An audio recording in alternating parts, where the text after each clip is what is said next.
सद्बुद्धि, सन्मार्ग और कार्य का संकल्प देना, अडिग रहे विश्वास तुम पर, ऐसा अंतः कर देना, मेरे हृदय में आने में तुम्हें कोई संकोच न हो। हे गुरुदेव, मुझे नज़रों से दूर कभी न होने देना। हे गुरुदेव, मुझे नज़रों से दूर कभी न होने देना। नमस्कार, गायत्री चिंतन धारा के इस सतत प्रवाह में आपका स्वागत है। मित्रों, आज का विषय कुछ अलग है। हम चर्चा करने वाले हैं आध्यात्म के ऊपर। हम चर्चा करने वाले हैं आध्यात्म की हमारे जीवन में उपयोगिता के ऊपर, और हम चर्चा करने वाले हैं कि ये आध्यात्म किस प्रकार से हमारे जीवन में उतरता है, विकास होता है, उन्नति होती है, आत्मा की उन्नति होती है, या हमारे जीवन में सुख सौभाग्य आता है तो ये क्या आता है, कैसे आता है, ये गहराई से जानने का विषय है। हालांकि ये बहुत बड़ा विषय है, बहुत बड़ा विषय है, लेकिन फिर भी इसका जो मूल बिंदु है वो ये है कि यदि हमें अपने आप से कुछ पाना है, आत्मदेवता से कुछ पाना है या ईश्वर से कुछ पाना है, तो उसकी एक ही शर्त है, वो है शुचिता। शुचिता माने पवित्रता, सरलता, है ना। तो ये पवित्रता और सरलता ही पात्रता का निर्धारण करती हैं। अब हम कर्मकांड कुछ भी करते रहें, आडंबर कुछ भी करते रहें, पूजा पाठ कुछ भी करते रहें। अब कोई पूजा पाठ कर रहा है तो उसको मना तो नहीं कर सकते, नहीं नहीं नहीं नहीं ये अच्छा नहीं है, वो अच्छा नहीं। अरे भाई, कुछ तो कर रहा है, वो बेटर है, लेकिन कुछ कर रहा है, उससे समय जा रहा है, साधन जा रहे हैं, तो उसका आउटपुट भी अच्छा निकल जाए ना, तो थोड़ा उसको भावपूर्ण ढंग से किया जाए। तो इस पर हम लोग आज चर्चा करेंगे। मित्रों, सभी को खुशियाँ चाहिए, सुख शांति चाहिए, ऐशो आराम, मान सम्मान, धन दौलत, यही तो सब चाहिए होता है। अधिकांश के लिए ये आध्यात्म और ये पूजा पाठ और ये बोरिंग टॉपिक है। अधिकांश के लिए बोरिंग टॉपिक, क्यों बेचारे समझ ही नहीं आता उनको कि ये क्या है। वो पूजा पाठ, भजन प्रवचन, तीर्थ यात्रा, है ना, इसको यही मानते हैं कि भाई दान लेना है, दान देना है, उपवास करना है, यही आध्यात्म है। तो उनको आध्यात्म क्या है, धर्म क्या है, कर्तव्य क्या है, कुछ नहीं मालूम, बस वो उन्होंने मान लिया। लोग यही कहते हैं कि अभी टाइम है, अभी एंजॉय कर लो, है ना, बाकी पूजा पाठ जो करना है बुढ़ापे में करते रहना, क्योंकि उस समय तो और कोई काम तुम्हारे से होगा नहीं। तो कुछ इस तरह की मान्यताएं, कुछ इस तरह की बातें कही सुनी जाती हैं, आपने भी देखा होगा। अब ये सब पिछले 1000 वर्षों की गुलामी का प्रभाव है जो हमारे भीतर जड़ें जमा चुका है। इसने हमारे आत्मविश्वास, हमारे गौरव, हमारी आत्मचेतना, इसको भी मलिन करके रखा है, गंदा करके रखा है, अस्पष्ट करके रखा है। आध्यात्म आखिर क्या कहता है? आध्यात्म बात करता है शुचिता की। शुचिता माने शुद्धता, शुचिता माने प्योरिटी, सरलता। यही पाने का रास्ता है आध्यात्म। और सामान्य सी बात है, आपको शादी के लिए शुद्ध लड़की चाहिए, शुद्ध लड़का चाहिए, सोना शुद्ध चाहिए, दूध प्योर चाहिए, अच्छा व्यक्ति भी अच्छा चाहिए, नौकर, ड्राइवर, मैनेजर, स्वामी भक्त होना चाहिए, नेता देशभक्त होना चाहिए। तो भाई ऐसे लोग आएंगे कहाँ से? ऐसे लोग आएंगे कहाँ से? जहाँ से हम आए वहीं से सब लोग आते हैं, जैसे हम हैं वैसे ही सब है ना। तो ये जो शुद्ध और प्योर और ईमानदार और ये सब बातें हो रही है, ये लोग आएंगे कहाँ से हैं? गुलामी ने आध्यात्म ही नहीं खाया, उसने योग को खा लिया, आयुर्वेद को खा लिया, हमारी परिवार व्यवस्था, संस्कार व्यवस्था, इन सब को खा गया। पूरी तरह भोग, आलस्य, प्रमाद, अविश्वास, ये हमारे नस नस में घुस चुका है, और फिर हम वैसे ही हो गए। आज आदमी पूजा पाठ, दान दक्षिणा करता है, परंतु डर के मारे करता है, डर के मारे करता है। इस लोभ में करता है कि हे भगवान, जो भी उल्टा सीधा हो गया उसे ज़रा ठीक कर देना, हमारी गलती को माफ़ कर देना भाई, ताकि हम अनिष्ट से बच जाएं। एकदम हर आदमी को देखो, काम कुछ और करता है, सोचता कुछ और है। वो बोलते हैं ना, ऊंची दुकान फीका पकवान। ऐसे ही लोग भी हैं, दिखने को ऐसा लगता है कि अरे बाप रे क्या पर्सनालिटी है, लेकिन व्यवहार देखोगे तो फिर अलग ही टाइप का आता है। एक से एक सुंदर बढ़िया लोग दिखेंगे आपको, मगर कुछ दिन उनके साथ रहो ना तब पता चलता है। दरअसल मनुष्य में ये जो हमको चाहिए, विकास चाहिए या समृद्धि चाहिए या सुख शांति चाहिए, तो इसका माध्यम तो अध्यात्म ही होगा ना, पात्रता होगा। आप पात्रता करेंगे, पात्रता के लिए अपने सुख आराम को काट करके आपको मेहनत करनी पड़ेगी, साधना करनी पड़ेगी, तब तो कैपेबिलिटी मिलेगी, पात्रता मिलेगी, तब तो कुछ मिलेगा। अच्छा, हमारे आसपास सब कुछ है, हम कर सकते हैं, लेकिन हम उसको बोरियत समझते हैं। ये अध्यात्म तो एक बोरियत टॉपिक है, क्योंकि यही बिठा दिया गया दिमाग में। तो कबीरदास की वो वाणी याद आती है, पानी में मीन प्यासी रे, मोह बरबर आवे हाँसी रे, है ना। कबीरदास जी बड़े मतलब ऐसी साखियाँ बोला करते थे कि भाई पानी में रहते हुए भी मछली प्यासी है, ये इससे बड़ी हंसी की बात और क्या हो सकती है। तो हम सब कुछ पा सकते हैं, हमारे सामने में है, लेकिन हम नहीं हासिल करते, उसके लिए कोशिश ही नहीं करते। यानी आध्यात्म की भूमि भारत में जन्म लेकर, भारत में रहकर दुख मुसीबतों से लड़ते जा रहे हैं, पर आध्यात्म हमें जीवन में बड़ा बोर टॉपिक लगता है। जानना भी नहीं चाहते आध्यात्म आखिर है क्या। आज दुनिया में जैसे महाकाल का तांडव चल रहा है, परेशानियां हर तरफ उभरती दिख रही है, सबको दिख रही।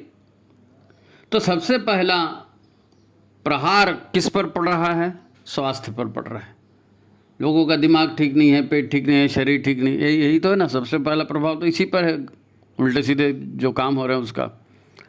प्रचलित और तथाकथित आधुनिक दवाइयाँ, अब बीमार हो गए तो लेंगे ना, स्वास्थ्य खराब हो गया तो वही दवाइयाँ लेंगे, मगर उनसे काम बनता दिखता नहीं। सब जगह ऐसे ही है, दवाइयाँ लेंगे, कोई असर नहीं करेगा, फिर उसके साइड इफ़ेक्ट होंगे, फिर और दवाइयाँ लेंगे, और वो एक चक्री चलते रहती है, सबको मालूम है। इसीलिए तो लोग आयुर्वेद के दीवाने हुए जा रहे हैं, इसीलिए तो योग को लोग पसंद कर रहे हैं कि सिस्टम को ठीक करें, सिस्टम को ठीक करें। अरे मालूम है उसमें खास क्या है, आयुर्वेद में खास क्या है, योग में खास क्या है? आयुर्वेद और योग जो हमारे स्वास्थ्य को ठीक कर रहे हैं, उसकी खास बात है शुचिता, शुचिता, अनुशासन, डिसिप्लिन, सिंपलिसिटी, सरलता जिसको कहते हैं। योग में है, शुचिता होती है, एक डिसिप्लिन मेंटेन होता है, सरलता होती है। आयुर्वेद में भी वही है। योग और आयुर्वेद के उपचारों की शुरुआत शुचिता या पवित्रता से ही होती है, पथ्य परहेज से शुरू होती है। पेट साफ हुआ कि नहीं, दिनचर्या ठीक है कि नहीं, खान पान ठीक करो, यही तो सब बोलते हैं ना, ये सब शुचिता है। शुचिता में बड़ी शक्तियाँ होती हैं। अब शुचिता का हमारे जीवन पर क्या प्रभाव पड़ता है, हम इसी पर तो चर्चा कर रहे हैं ना। तो अंत तक जो है ध्यान से इसको सुनिए। ये बोरिंग टॉपिक लगता है उनके लिए खास बताएं, भैया बोरिंग नहीं, इसे बहुत इम्पोर्टेंट टॉपिक है, तो इधर ध्यान दिया जाए। मित्रों, एक लाइन की बात कहें तो आज की दुनिया को बोलो, मनुष्य को बोलो, परिवार को बोलो, आध्यात्म ही बचाएगा। और कौन बचाएगा? दुनिया भी आध्यात्म से ही बचेगी, व्यक्ति का स्वास्थ्य भी आध्यात्म से ठीक होगा, परिवार भी आध्यात्म से ही बचेंगे, सुख शांति खुशियाँ सब वहीं से आने वाली, आध्यात्म ही बचाएगा। भारतीय संस्कृति बचाएगी, जो भी बोलो वो है वही। अब जो चित्र आपको सारी खुशियाँ दिला सकता है ना, जो चीज़ आपको सारी खुशियाँ दिला सकती हैं, उसी को अगर आप बोरिंग समझते हैं तो फिर इससे बड़ा दुर्भाग्य क्या होगा? वही पानी के बीच मीन प्यासी। अरे तनाव, दबाव, भ्रम या भटका हुआ माइंड, यही तो प्रॉब्लम क्रिएट करता है ना लाइफ में। टेंशन में रहता है आदमी, दबाव में रहता है, समय नहीं है, इतना ये करना है, उतना वो करना है, और करने से होगा क्या तो पता नहीं, लेकिन करना है। तो फिर 10 ठो प्रॉब्लम होते हैं ना, उसी से तो होते हैं। और नहीं होता है तो भय लगता है, फिर अरे ये नहीं हुआ कैसा होगा। दबाव, तनाव, भय, यही तो शरीर को रोगी करता है, दुखी करता है नहीं। टाइम बेकार जाता है, पैसा बेकार जाता है, काम धंधा, रोजी रोजगार।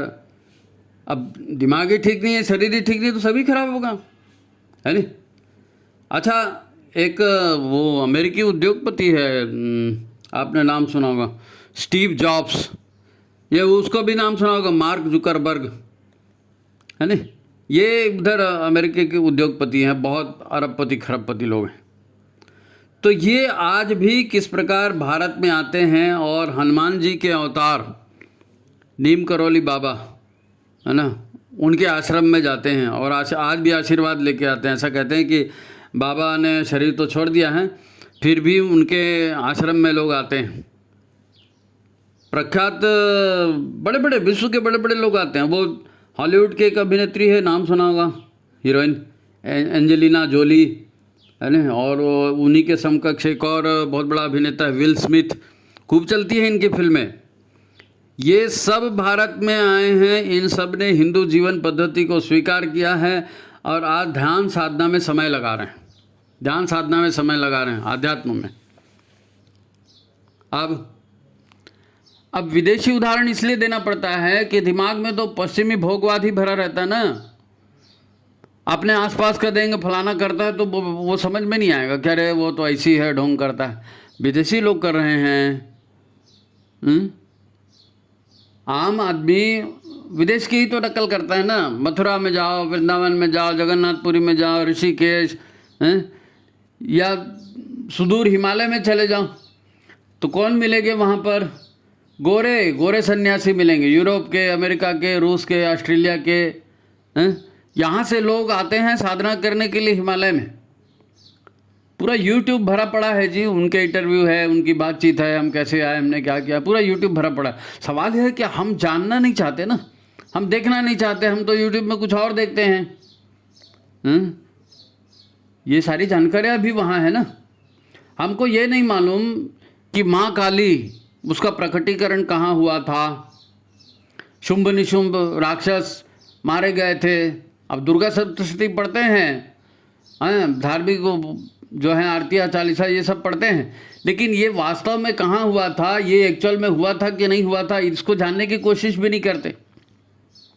अब शुंभ निशुंभ राक्षसों का वध माँ काली ने जिस स्थान पर किया था, तो मैंने देखा भाई वहाँ पर यूट्यूब में, वो नीदरलैंड की कहाँ की वो एक गोरी मैडम वहाँ आई थी, और मैडम क्या साधिका कहना चाहिए, और वो पिछले 12-13 वर्षों से वहाँ पर तपश्चर्या, तपपूर्ण जीवन जी रही, तपपूर्ण जीवन। अब यूरोप में भोगवाद में रहने वाले, उनका खान पान अलग, उनके वस्त्र अलग, उनकी दिनचर्या अलग, और यहाँ आ रहे हैं। अब वो हिमालय के उन स्थानों पर वो तप करती है जहाँ वो माँ काली अवतरित हुई थी। वो काली की एक चट्टान है, वहाँ माँ काली अवतरित हुई थी। वहीं पर थोड़े दूर में और 2 जगह है जहाँ शुंभ निशुंभ का वध किया गया था। तो वो ऐतिहासिक जगह हैं वो। हम तो सोचते हैं कथा कहानी है, क्या रखा है इसमें, क्योंकि विश्वास हमारा तोड़ना था ना, हमारे विश्वास को तोड़ना था, इसलिए सारी बातें प्रचारित की गई। लेकिन वो सब है, राम हुए हैं, कृष्ण हुए हैं, नरसिंह हुए हैं, दुर्गा काली, ये सब हुए हैं, हम उन्हीं के वंशज हैं। तो अब वो नीदरलैंड की साधिका वहाँ तप कर रही है, सौभाग्यशाली मानती है खुद को। और ये कोई बड़ी बात नहीं है, मेन बात यह है कि विचारों की शुद्धि पर ये सब होता है। लेकिन अब विचारों की शुद्धि के लिए कैसे करेंगे? हमको कहा जाए, सब लोग कहते हैं, सबको मालूम भी है, तो शांत मन से बैठना। अब यही नहीं होता, शांत मन से कैसे बैठें? कहीं मच्छर काटेगा, कहीं पैर पालती मार के नहीं बैठ सकता, कहीं किसी हॉर्न की आवाज़ आ रही, कहीं कुछ। तो हम लोग ऐसे माहौल में बैठे ना, शांत ही रहते नहीं बनता हम। भाई कुछ ज्ञान हमको मिले, कुछ हम अपने जीवन की समीक्षा करें, तब तो सुधार की गुंजाइश बनेगी ना। यहाँ तो जितना आदमी भटक रहा है उससे 10 गुना ज़्यादा उसका दिमाग भटक रहा है। तो कौन किसकी समीक्षा करेगा? खुद को जांच करनी है, खुद को निर्णय लेना है, दूसरे पर तो यकीन होगा नहीं। कैसे होगा दूसरे पर यकीन? खुद जांच करना, खुद निर्णय लेना है और अपना रास्ता खुद बनाना है। अपदीपो भव, है नहीं? आज तो बाजार की ताकतें ना हमारा जीवन चला रही है, इसलिए हमारा ध्यान उधर जाता ही नहीं है, हम उसको इम्पोर्टेंस देते ही नहीं है। जिस दिन हमने उसको इम्पोर्टेंस दिया, हम आध्यात्मिक जीवन के भागीदार हो जाएंगे। ये जो बाजारू कंपनियां, इनका एक ही उद्देश्य होता है कि पब्लिक को मूर्ख बनाया जाए और आपकी कमाई लूटी जाए। इसीलिए तो उनको भारत और भारतीयता और हिंदू संस्कृति और इनसे नफरत क्यों है? इसीलिए नफरत है कि लोग मितव्ययता में जाएंगे, संस्कार में जाएंगे, हैं, और अपना पैसा उनके पीछे बर्बाद नहीं करेंगे तो उनकी इनकम नहीं होगी। इसलिए ये न रहेगा बाँस न बजे बाँसुरी, ये हिंदुत्व को ही हटाओ, देव संस्कृति, भारतीय संस्कृति, इसी को हटाओ, है ना? इसी के विरुद्ध तो चल रहा है ना सब। तो हम संयम की साधना की, योग की, प्राकृतिक जीवन शैली की बात करते हैं, उनका धंधा मार खाता है, इसलिए हमारे ऊपर चारों ओर से आक्रमण होता है। तो हम जरा एक बार टटोलें कि हमको अध्यात्म बोर लगता है। बोर नहीं भाई, विश्व को दिशा देने वाली महाशक्ति है, बड़े बड़े लोग इसी के पीछे आए हैं। अभी ज़्यादा दिन नहीं हुए, 150 साल के लगभग हुआ है। एक वो आपने कहानी तो सुनी होगी, नरेंद्र दत्त नाम का एक लड़का रामकृष्ण माँ शारदा के पास नौकरी मांगने जाता है, और गुरु ने उनको ऐसी चेतना दी है तो उनको होश आ गया और पता चला कि जीवन कैसे होना चाहिए। तो देखते ही देखते नरेंद्र दत्त जो है विवेकानंद बन गए। कोई आश्चर्य नहीं है, आज जब दुनिया के दो तथाकथित बड़े बड़े जिंदगी में पूरा भोग विलास का जीवन जिन्होंने देखा है, वो लोग आ रहे हैं देव संस्कृति में, भारतीय संस्कृति में, साधना के क्षेत्र में, हिमालय में एक तपस्वी की तरह जीवन बिता रहे हैं। अच्छा, एक और बहुत ज्वलंत उदाहरण है आज का लेटेस्ट। विवेकानंद को तो हो गया 150 साल ना, तो आज का एक लेटेस्ट उदाहरण और है, वो काफ़ी सिद्ध करता है। मतलब आत्मा को भी बताता है, पुनर्जन्म को भी बताता है, साधना को भी बताता है, शुचिता को भी बताता है, उससे क्या फ़ायदे होंगे ये हमको पता चलेगा। एक सैंपल उदाहरण, छोटा सा उदाहरण, क्योंकि विवेकानंद तो 150 साल पुरानी बात होगी ना, हम आज की बात करें। तो एक पूर्व जन्म के तपस्वी साधक थे और उनका अभी भारत में जन्म हुआ, तो आधुनिक परिवेश में पले बढ़े और पढ़ाई वढ़ाई की, अंग्रेजी भी पढ़े, सब कुछ किया और फिर भारतीय वायुसेना में पायलट बन गए। भारतीय वायुसेना में पायलट बन गए। वो 2200 फीट की ऊंचाई पर अकेले विमान उड़ा रहे थे। पायलट बन गए, 2200 फीट की ऊंचाई पर अकेले विमान उड़ा रहे थे। अचानक जो है विमान खराब हो गया, हो जाता है कभी कभी, यानी अब विमान इतना ख़राब हो गया कि उड़ने की स्थिति नहीं थी और क्रैश हो सकता था, विमान क्रैश होने की नौबत आ गई थी। अब ऐसा जैसे ट्रेन होती है या बस होती है तो हम दरवाज़ा खिड़की खोल देते हैं, हवाई जहाज में तो कोई दरवाज़ा खिड़की खोल नहीं सकते ना, आप नहीं खोल सकते। तो ऐसी स्थिति में जब वो प्लेन क्रैश होने वाला था, अचानक इतनी ऊंचाई पर बंद विमान में उनके गुरु प्रकट हो गए सशरीर, उनके गुरु प्रकट हो गए सशरीर। पायलट परेशान, इतनी ऊंचाई पर चलते विमान में, ऑफ कोर्स दरवाजे बंद ही थे, कोई जिंदा आदमी कैसे घुस सकता है, पर गुरु थे, उन्होंने विमान को भी बचाया और पायलट को भी बचाया।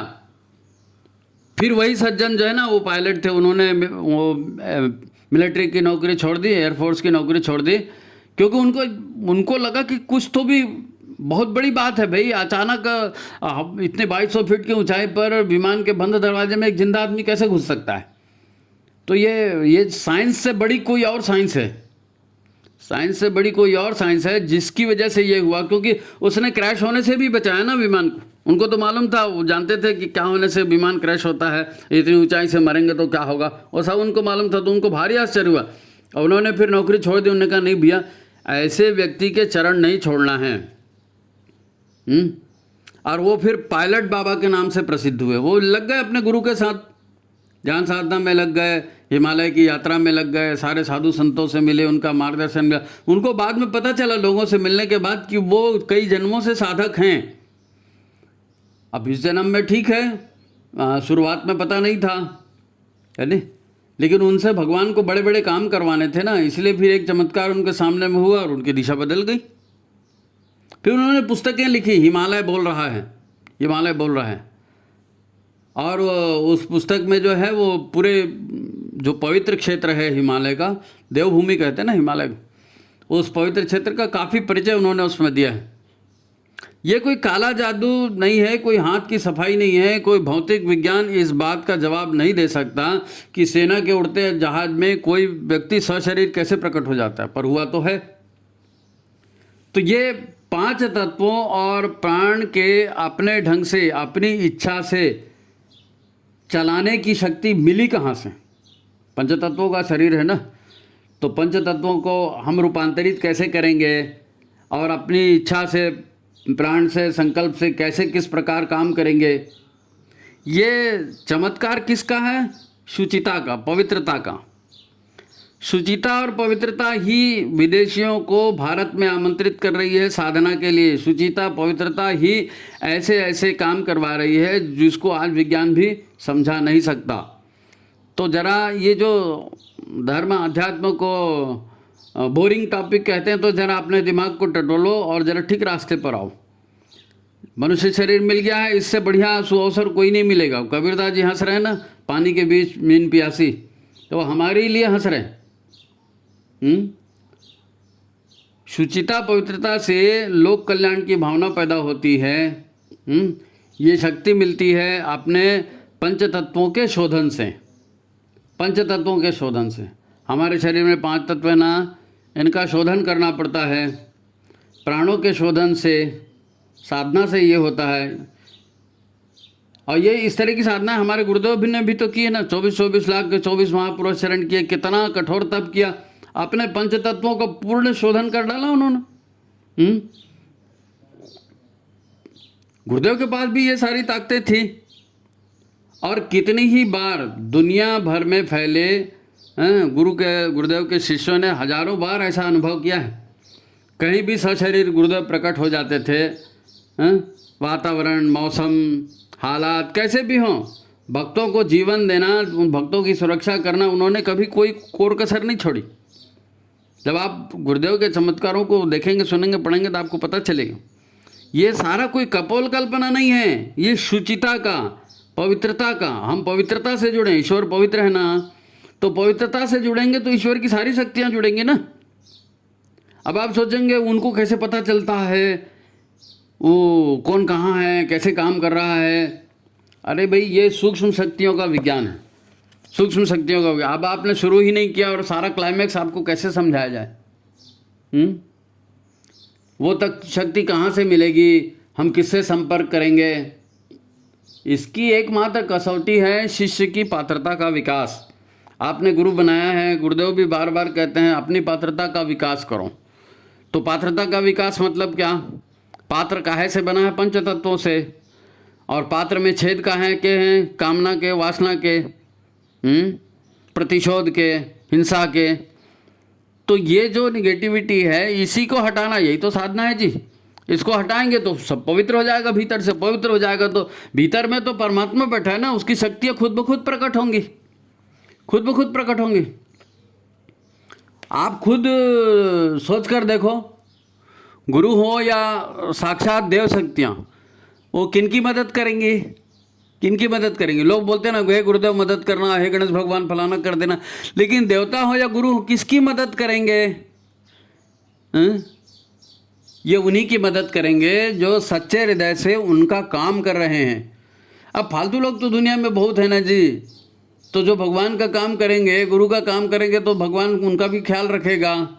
हर मालिक अपने नौकरों का ख्याल करता है कि नहीं करता है? अब आप भगवान का, गुरु का काम करेंगे तो क्या गुरु और भगवान की नज़र से दूर होंगे? नहीं, वो आपकी सारी मुसीबत दूर करेंगे। शर्त यही है शुचिता की, पवित्रता की, है ना, आत्मशोधन की। यही तो शर्त है। आध्यात्म यही तो मार्ग है। अब गुरु को या भगवान को इसलिए पता चल जाता है कि उनकी चेतना इतनी निर्मल हो गई है, उनकी चेतना इतनी शुद्ध हो गई है कि ब्रह्मांडीय ऊर्जा से एकाकार हो गई। तो पूरे ब्रह्मांड में कहीं भी कोई भी हलचल होगी तो गुरुदेव को पता चल जाएगा, साधकों को पता चल जाता है। देखो, साधना में बोलो या चित्त की शुद्धि में बोलो, बाधक तत्व जो है ना वो तमस है। तमस, प्रकृति के 3 गुण होते हैं ना, सत रज तम। तो तमस जो है ये शुद्धि में सबसे बड़ा बाधक। आलस्य, प्रमाद और हर तरह के मनोविकार, उनके प्रभाव में पड़ी विकृत बुद्धि, और विकृत बुद्धि के से उत्पन्न फिर अहंकार, विकृत अहंकार। तो एक बार तमस के चक्कर में आए, आलस्य प्रमाद के चक्कर में आए तो धीरे धीरे वो सब पूरा सिस्टम खराब होते जाता है। और हमको यही सब बड़ा खराब लगता है। ये सब बड़ा खराब लगता है कि कौन साधना करेगा कौन। हमको तो वही प्रिय होती है, तमस वाली बात, भोग विलास वाली बात। तो ये डिफरेंस है ना। साधक जो है, जो ये पर्व आ रहे हैं, गणेश जी का पर्व है, दुर्गा जी का पर्व है, नवरात्रि का पर्व है, ये थोड़ा सा आत्म शुचिता बढ़ाने के लिए है, अपने पवित्रता को बढ़ाने के लिए है। अब उपासना क्या है, क्यों की जाती है, साधना क्या है, साधना क्यों जरूरी है, एक एक बुराई क्या है, इसका ही हमें पता नहीं होता तो हम उसको छोड़ेंगे कैसे बुराई को। अरे भाई, साधना के लिए हिमालय जाना जरूरी नहीं है, सीधी सी बात है। ईश्वर ने संसार बनाया है, वो संसार ईश्वर के नियम से चल रहा है। करोड़ों वर्ष बीत गए, चले जा रहा है, कोई फर्क नहीं पड़ा। ग्रह नक्षत्र सारे पंचतत्व वो परमात्मा की इच्छा से ही काम करते हैं। उसी ने उनका रूल रेगुलेशन बनाया, विधाता है ना वो, तो उसी ने रूल रेगुलेशन बनाया और सब ठीक ठाक चल रहा है। हमको ईश्वर ने कार्य करने के लिए थोड़ा सा विकसित कर दिया, थोड़ी सी ताकत हमको दे दी, बाकी प्राणियों से हमको थोड़ी सी छूट दे दी कि चलो भाई हम तुमको और डेवलप कर देते हैं। अब हमको छूट क्या मिली, हम कहने लगे कौन है ईश्वर, कहाँ है ईश्वर, मुझको दिखाओ कहाँ रहता है ईश्वर। ये ईश्वर कुछ नहीं, बकवास है, मेरे सामने लाओ उसको। अरे, जबकि अपनी मूर्खता ने हमें अपना ये हाल बना करके रख दिया है, कि हम इतने कमज़ोर हो गए हैं, ईश्वर का अनुशासन तोड़ रहे हैं, अपने मन से चल रहे हैं। कमजोरी इसीलिए आई है, हमसे तो अपना पेट भी साफ नहीं होता, पेट साफ नहीं कर सकते हम, क्या चलेगी दुनिया में हमारी हैं? जब देखो सर्दी हो रही है, जुकाम हो रहा है, हाथ पैर में दर्द हो रहा है, पता नहीं कैसे कैसे लग रहा है। What do you mean by कैसे कैसे लग रहा है? हमेशा तनाव में रहते हैं, हमेशा परेशानी में रहते हैं। हम आपस में ही एक दूसरे को सबक सिखाने में लगे हैं। लिटरली यहाँ पर सब एक दूसरे को बस चला रहे हैं, मूर्ख बना रहे हैं। वो उसको मूर्ख बना रहा है, वो उसको मूर्ख बना रहा है। क्यों? क्यों मेरी मर्जी की चलनी चाहिए। और जो दूसरे को बना लेता है ना, तो वो अपने आप को विद्वान समझता है, देखो कैसे चलाया उसको, मेरा काम हो गया। मेरा काम कभी नहीं रुकता। अरे दूसरे को चला के मूर्ख बना के अपना काम निकाल रहा, ये होशियारी है? शुचिता खत्म, शुचिता खत्म। अब फिर ताकत कहाँ से मिलेगी? तुम दूसरे को चलाओगे, दूसरा तुमको चलाएगा, कोई ना कोई तुम्हारा बाप निकलने ही वाला है, पक्का निकलेगा। क्योंकि हर किसी को अपना काम निकलवाना है। गुरुदेव सद्बुद्धि की बात क्यों करते हैं? वो सिर्फ इसलिए करते हैं कि हमारी सोच, हमारी समझ में कुछ सुधार आ जाए। कभी सोचा उन्होंने ऐसा करने के लिए क्यों कहा? गुरुदेव का एक महत्वपूर्ण सूत्र है, दूसरों के साथ व्यवहार न करो जो हमें अपने लिए पसंद नहीं। अब हम इसके स्टिकर लगाते रहते हैं, गुरुदेव ने कहा है भाई दूसरों के साथ व्यवहार मत करो जो हमें अपने लिए पसंद है। तो कोटेशन बहुत अच्छा है, लेकिन ये बहुत बड़ा वैज्ञानिक सूत्र है। आपको जो भी मिल रहा है जीवन में, वो कोई दूसरा नहीं दे रहा है, कोई दूसरा नहीं दे रहा है। आपके कर्म ही लौटकर आपके पास आते हैं। ऊर्जा का गेम है, बूमरिंग करती है ऊर्जा, एक तरफ फेंकी गई तो गोल घूम चक्कर घूम के फिर तुम्हारे पास आ गई। कोई दूसरा कोई थोड़ी देता है, हम ही को अपने कर्म मिलते रहते हैं, और क्या है।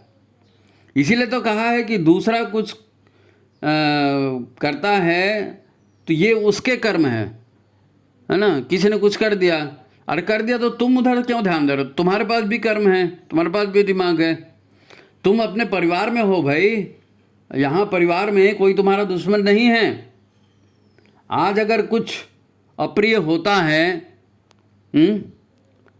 कुछ अप्रिय होता हुआ महसूस हो रहा है, तो इसलिए हो रहा है कि बंदा आपसे जुड़ा ही इसलिए है कि आपसे कुछ को उसको लेना है या कुछ आपको वापस करना है नहीं? जन्म होता है ना, एक बार मर गया आदमी फिर जिंदा होता है, तो पिछले लेन देन पूरा करता है। तो लेन देन कहाँ पूरा करेगा? जहाँ आदमी मिलेगा तभी तो वही लेन देन पूरा करेगा। तो वो आपके परिवार में ही जन्म लेगा, कुछ दिया होगा तो वापस मांगेगा, कुछ और कुछ उसको लेना होगा तो वसूल करने के लिए आएगा, है नहीं? प्रेम या दुश्मनी जो भी आपने उसको दिया वो वापस करने आपके ही परिवार में आया है ना। अब आप उसको रिएक्ट करेंगे, तूने ऐसा क्यों किया, तेरे को सबक सिखाऊंगा, तो रिएक्ट करते रहिए। जन्म जन्म बीत गए, तुमने मेरे को सबक सिखाया, मैं तुमको सबक सिखाऊंगा, तुमने मेरे को सबक सिखाया, मैं तुमको सबक सिखाऊंगा, बस यही हो रहा है। कई जन्म बीत गए, खेल खत्म ही नहीं होगा। थोड़ा सा गंभीर होकर सोचना पड़ेगा। आध्यात्म जो है हमारा मूल विषय है, आध्यात्म हमारा मूल विषय। ईश्वर क्या है? ईश्वर विधाता है, रचयिता है, सुप्रीम पावर है। उसने सारे सिस्टम ही ऐसे बनाए हैं कि आपकी क्रिया प्रतिक्रिया बनकर लौटेगी, आप ही के पास लौटेगी। आप जो विचार कर रहे हैं वो भी एक कर्म है, आप चिंतन कर रहे हैं वो भी एक कर्म है, उसके भी संस्कार बन रहे हैं, वो भी ऊर्जा इकट्ठी हो रही है। आपने क्या खाया, क्या पिया, कौन सा गाना गाया, कौन सी पिक्चर देखी, किसकी संगत में रहे, ये जो भौतिक घटनाएं हैं ना, ये अलग चीज़ नहीं है। इन सब के संस्कार पड़ते हैं, इन सब के संस्कार पड़ते हैं, इनकी ऊर्जाएं संकलित होती हैं। इनके हाथ हम सूक्ष्म प्राकृतिक ऊर्जाओं का जमा खर्च करते रहते हैं इन्हीं के द्वारा। और ये खेल समझ में आना चाहिए। ये खेल समझ में नहीं आएगा ना तो हम ये सोचेंगे इसने मेरा छीन लिया, वो अच्छा आदमी है, वो बुरा आदमी है, और बस वही चलते रहेगा। तमस ऊर्जाओं की अधिकता से जड़ता बढ़ती है, इस बात को नोट कर लेना। प्रकृति त्रिगुणात्मक है, सतरजतम, तो तमस जो है ना ये जड़ता का प्रतीक है। अब आपके आहार, आपका चिंतन, आपकी मित्रता, आपका स्वाध्याय, ये सब अगर तमस बढ़ाने वाला है तो आलस्य बढ़ेगा, प्रमाद बढ़ेगा, जड़ता बढ़ेगी, कामचोरी बढ़ेगी, भोग बढ़ेगा, ये सब होगा। बुद्धि और संस्कार भी तामसिक हो जाएंगे। और यदि सात्विक आहार होगा, सात्विक विचार होंगे, सात्विकता की संगत होगी, तो जड़ता दूर होगी, सक्रियता आएगी, निर्मलता आएगी, बुद्धि निर्मल होगी, शुचिता बढ़ेगी, अलग ही माहौल बन जाएगा, अलग ही माहौल बन जाएगा। तो आपके अंदर इनपुट क्या हो रहा है? तमस जा रहा है या सात्विकता बढ़ रही है? तो सात्विकता बढ़ाएंगे तो दूसरे टाइप के रिजल्ट आएंगे, तमस बढ़ाएंगे तो दूसरे टाइप रिजल्ट है। यही तो आध्यात्म की क्रियाएं हैं जी। जो भी अपने जीवन को बेहतर बनाना चाहता है उसे एक बात अच्छे से समझ लेनी चाहिए। अपने भीतर सात्विकता, शुचिता, शांति, धैर्य जैसी शक्तियों का विकास है करने का हमको प्रयत्न करना चाहिए। अपने भीतर शुचिता कैसे बढ़े, है ना, आत्मा का विकास कैसे हो, इसका प्रयत्न हमको करना चाहिए। आपने क्या किया है उससे ज़्यादा महत्वपूर्ण ये है कि किस भाव से किया है। क्या किया है नहीं, किस भाव से किया, भाव ज़्यादा महत्वपूर्ण है। क्योंकि काम तो लोगों को फंसाने के लिए भी किए जाते हैं। वो तीतर बटेर पकड़ते हैं, हाथी पकड़ते हैं, सब जाल फैलाते हैं ना। दिखने को ऐसा दिखता है कि हाँ हमने चारा रख दिया, पक्षी आता है बेचारा, चारे में ही तो फंसता है ना। तो काम आपका महत्वपूर्ण नहीं, काम के पीछे जो आपका उद्देश्य है वो महत्वपूर्ण, भावना। क्योंकि भावना ही है जो प्रकृति के अणु परमाणुओं को सक्रिय करके उसके परिणाम देती है। हम जैसी भावना करेंगे वैसे ही हमारे भीतर के अणु परमाणु सक्रिय होंगे और उसी तरह का रिजल्ट देंगे। हम जानते हैं ना प्रकृति के 3 गुण, है ना। इनको गुण इसलिए कहते हैं कि ये गुण आपके कार्य की दिशा तय करेंगे। यही आपकी ड्राइविंग फोर्स है, यही आपकी ड्राइविंग फोर्स है। सात्विकता आपको अलग रास्ते पर ले जाएगी, राजसी आपको अलग रास्ते पर ले जाएंगे हैं, और तामसिकता आपको अलग रास्ते पर। ये ड्राइविंग फोर्स है तीनों गुण। अब आप क्या दिखा रहे हैं, उससे ज़्यादा महत्वपूर्ण यह है कि किस भाव से, किस प्रकृति से आप काम कर रहे हैं। केवल सात्विकता, शुचिता ही सद परिणाम दे सकती है, इसीलिए शुचिता को महत्व दिया जाता है, पवित्रता को महत्व दिया जाता है। आप षटकर्म करते हैं ना, देवावाहन करते हैं, तो सबसे पहले क्या करते हैं? ओम पवित्र पवित्रो वा सर्वावस्थांगतो पिवा, 3 बार आचमन कर रहे हैं, मन बुद्धि वाणी अंतःकरण की शुद्धि के लिए।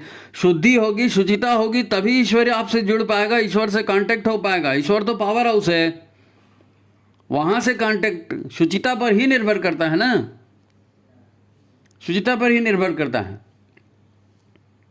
जीव के, देखो जीव के जितने भी कर्म है ना, चाहे वो विचार से किए जाएं, चिंतन से किए जाएं या प्रत्यक्ष कर्म किए जाएं, ये सब के सब प्रकृति के वश में होते हैं। प्रकृति के वश में होते हैं। जैसी प्रकृति रहेगी वैसी कृति होगी। प्र माने आगे की कृति, प्रकृति माने आगे की कृति। तो जो आप सतरज तम जोड़ेंगे उसके आगे की कृति दिखने वाली है, यही तो प्रकृति है ना। तो ऐसा फिर तामसिकता बढ़ेगी तो भोगों की ओर ढकेलेगी। प्रकृति सात्विक है तो आप सात्विक प्रकृति को बढ़ाते जाएंगे, तो हो सकता है उसी के आधार पर आपको किसी दिन मोक्ष भी मिल जाए, मुक्ति का मार्ग भी मिल जाए, हो सकता है। आप अगर उसी में रत रहेंगे, साधना में रत रहेंगे, तो शुचिता बढ़ते जाएगी, तो मुक्त होना है, क्यों नहीं होना है। देखो आइंस्टाइन एक वैज्ञानिक हुआ है, आइंस्टाइन, तो उसके आइंस्टाइन के जो पेन वेव कहते हैं, दर्द की तरंगे, तो आइंस्टाइन के पेन वेव का सिद्धांत है प्राणियों की हत्या, प्राणियों को पीड़ा देने की मानसिकता किस प्रकार धरती पे भूकंप लाती है, किस प्रकार धरती पे भूकंप लाती है। तो आइंस्टाइन ने शोध किया था, उस पर रशियन वैज्ञानिक ने शोध किया कि जहाँ ये प्राणियों की हत्या से, हर प्राणी की आह होती है ना, दर्द की तरंग, तो सारी दर्द की तरंगें मिलकर धरती पर प्रेशर डालती हैं तो भूकंप आते हैं। ये वैज्ञानिकता के आधार पर उन्होंने सिद्ध किया है। भाई जब अंतःकरण में पवित्रता, शुचिता नहीं होगी, तमस प्रकृति बढ़ेगी, तभी तो बुद्धि भ्रष्ट होगी, तभी तो लोगों को कष्ट दिए जाएंगे। आदमी खुद के ही विरुद्ध काम करके सोचता है कि बड़ा मज़ा आ रहा है, बड़ा मज़ा आ रहा है, उसको तकलीफ दिया, उसको देखो कैसे परेशानी में डाल दिया, बड़ा मज़ा। अरे वो परेशानी उसको नहीं, वो तुमको मिल रही वो। ये कलयुगी वातावरण बना कैसे है? लोग बोलते हैं ना आजकल बहुत बुरे दिन हैं, कलयुग का, घोर कलयुग चल रहा है। तो ये कलयुगी वातावरण बना कैसे? इंसान तो सब अच्छे ही थे, अच्छे ही हैं। लोगों ने एक दूसरे की देखा सीखी, तामसी जीवन शैली अपना ली, तामसी जीवन शैली अपना ली। भोगों के सुखों का प्रलोभन सामने था, अब फल तुरंत मिल नहीं रहा था, तो तुरंत फल नहीं मिला तो आदमी को लगता है कि हाँ ठीक है, उसने तो किया, उसका कुछ नहीं हुआ, हम भी करते हैं, हमारा भी कुछ नहीं होता। लेकिन वो कर्मफल संचित होते रहते हैं ना। भाई आज जो आप भोग रहे हो वो पिछला बैंक बैलेंस है, आज आप जो भोग रहे हो वो पिछला बैंक बैलेंस है। अब आज भी कर रहे हो तो कुछ तो कमाई होगी ना, तो वो सब डिपॉजिट होगी ना आपके अकाउंट में, तो धीरे धीरे करके वही बचेगा। फिर जीवन में शुचिता खत्म हो गई तो ये दिन देखने पड़ रहे हैं घोर कलयुग के। शुचिता खत्म हो गई तो देखो, इसको एक उदाहरण से समझने की कोशिश करते हैं, एक उदाहरण से समझने की कोशिश करते हैं। बुरा नहीं मानना, लेकिन हमारे आपके जीवन की ये बात है और ये बहुत गहरे तक ये बात बताती है कि अंदर में तामसी प्रवृत्ति बढ़ती है, अंतर में हम लोगों की बद्दुआएं लेते हैं, अंत में हमारे पास विकृतियां बढ़ती हैं, तो शरीर कैसे बर्बाद होता है नहीं। इसको एक उदाहरण से समझते हैं। कुछ दिन पहले एक विज्ञापन आता था टीवी में, संडे हो या मंडे रोज़ खाओ अंडे। पुराने लोगों को मालूम है, आजकल नहीं आता, पहले लोग टीवी में आता था, संडे हो या मंडे रोज़ खाओ अंडे। कई जो पुराने लोग उन्होंने सुना होगा। फिर शिगुप्पा आया कि अंडे शाकाहारी अंडे खाइए, इन अंडों का निषेचन नहीं हुआ है इसलिए शाकाहारी हैं, इन अंडों को खाइए। अब अंडे बेचना था तो तरह तरह के आर्गुमेंट दे रहे हैं। पहले तो बोले कि भाई संडे हो या मंडे रोज़ खाओ अंडे, वो ये इसमें भाई इतना ये प्रोटीन है, इसमें फलाना है ठिकाना है। फिर शिगुप्पा ये शाकाहारी है। अब अंडे को शाकाहारी से क्यों जोड़ रहे हैं? क्योंकि हिंदू समाज, भारतीय समाज जो है ये मूल रूप से शाकाहारी है। अब उसको फंसाना है मुर्गी बना के, है नहीं? तो अब अंडों को नाम दे दिया कि अंडे तो शाकाहारी है। फिर उनको बताया कि इसमें इतना प्रोटीन है, इसमें इतना केमिकल है, इसमें इतना रसायन है। उसका बखान करते हुए फिर उसको डॉक्टरों ने भी प्रमाणित कर दिया कि भाई सर्वश्रेष्ठ जो है आहार अंडा है। अब प्रचार प्रचार प्रचार, इतना प्रचार, लोगों ने उसको खाना शुरू कर दिया।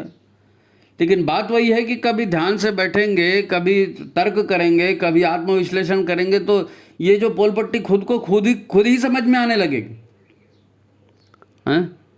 अच्छा, बीच में फिर लोगों ने आर्गुमेंट देना शुरू कर दिया कि भाई अंडा बंद करोगे ना तो फिर गाय का दूध भी बंद कर दो, क्योंकि वो भी तो जानवरों से मिल रहा है। भैंस का दूध भी बंद कर दो।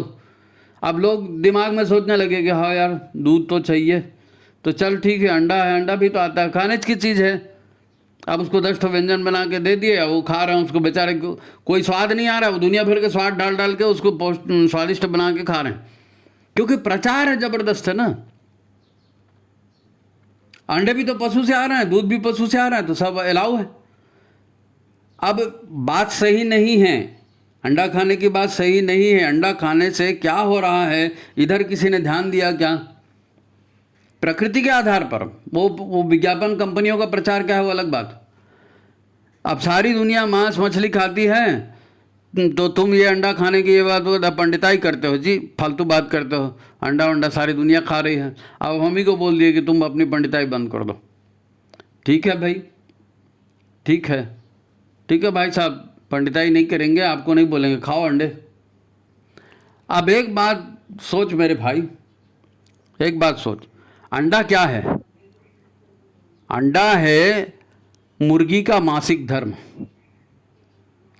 हर प्राणी को मासिक धर्म होता है, हर प्राणी को मासिक धर्म होता है। मासिक धर्म अच्छी चीज़ है क्या?